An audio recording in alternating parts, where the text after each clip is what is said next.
Hello बच्चों, कैसे हो? आपका स्वागत है कृपाण स्टडी सेंटर में। आज जो आपके समक्ष टॉपिक प्रस्तुत हुआ है कई मानने में काफ़ी महत्वपूर्ण है हर एक एग्जाम व्यू से। ठीक है, इसमें हम हर एक बात पे विस्तार पर चर्चा करेंगे और वो सारे जो है पहलू पर विचार करेंगे जो अब तक अछूता था। तो चलिए देखते हैं हमारा आज टॉपिक क्या है। Describe the strategy adopted by the government of India to promote the green revolution. You know that that's an important question here.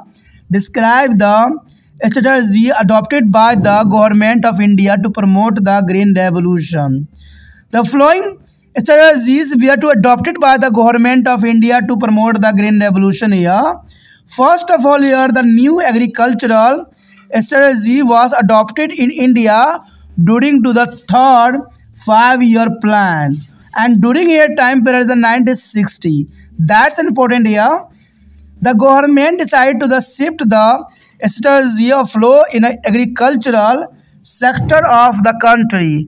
That's an important point. The next year, the government introduced a pilot project. The government of India introduced a pilot project known as the Intensive Area Development Program. The pilot project here, IADP. Intensity Area Development Program is a sectored area here. In a Kharif season in 1966, India adopted to the High Yielding Variety Program, means HYVP, for the first time. That's important here. Strategy for Indian government adopted here. यहाँ पर जो हम chapter करने जा रहे हैं काफ़ी महत्वपूर्ण है। नियोजित विकास की राजनीति, कक्षा 12वीं पॉलिटिकल साइंस यानी राजनीति विज्ञान का यहाँ पर जो अगला क्वेश्चन आया है काफ़ी महत्वपूर्ण है कि हरित क्रांति को बढ़ावा देने के लिए भारत सरकार द्वारा अपनाई गई रणनीति बताना है कि हरित क्रांति को बढ़ावा देने के लिए भारत सरकार ने कौन सी रणनीति को अपनाया। कहते हैं हरित क्रांति को बढ़ावा देने के लिए भारत सरकार द्वारा बहुत सी रणनीतियाँ अपनाई गई। देखा जाए तो भारत में नई रणनीति कृषि रणनीति जो है तीसरी पंचवर्षीय योजना के दौरान यानी 1960 के दौरान अपनाई गई और ये वो समय काल था जहां पर भारतीय सरकार ने अपनी पंचवर्षीय योजना में काफ़ी बदलाव किया। और देखा जाए तो भारत में नई कृषि रणनीति जो थी तीसरी पंचवर्षीय योजना जो 1960 के दौरान बहुत ही महत्वपूर्ण अपनाई गई। सरकार ने देश के कृषि क्षेत्र में अपनाई गई रणनीति बदलाव करने का फैसला भी किया और ये फैसला जो है जन कल्याण की थी और देश की कल्याण की बात करती थी। सरकार ने चयनित क्षेत्रों में गहन क्षेत्र विकास कार्यक्रम यानी IAPDP नामक एक पायलट परियोजना शुरू की। ये परियोजना में था कृषि के विकास में बढ़ावा देना जिससे हरित क्रांति को हम प्राप्त कर सकें।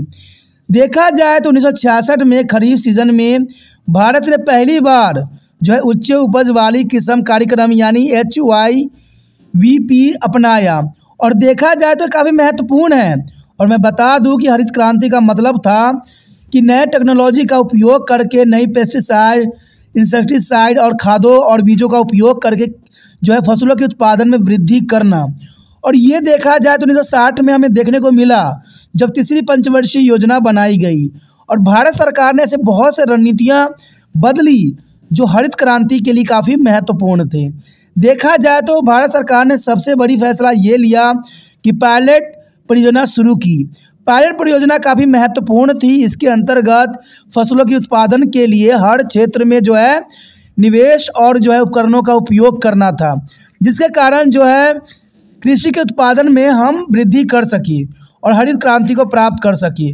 और सबसे बड़ी बदलाव यहाँ पर यही देखने को मिला कि 1966 में खरीफ सीजन में के दौरान भारत सरकार ने पहली बार HYVP जो है बीजों का उपयोग किया और ये बीज उस प्रकार के होते हैं जिसमें पहले से ही कीटनाशक का उपयोग रहता है, पहले से ही हम सारे केमिकल डाल के जो है उसको खेतों में बोने के लिए उपयोग करते हैं और इससे ये होता है कि इसको जो है कीड़े मकोड़े भी नष्ट नहीं करते और पक्षी भी जो है इसको खा नहीं पाते।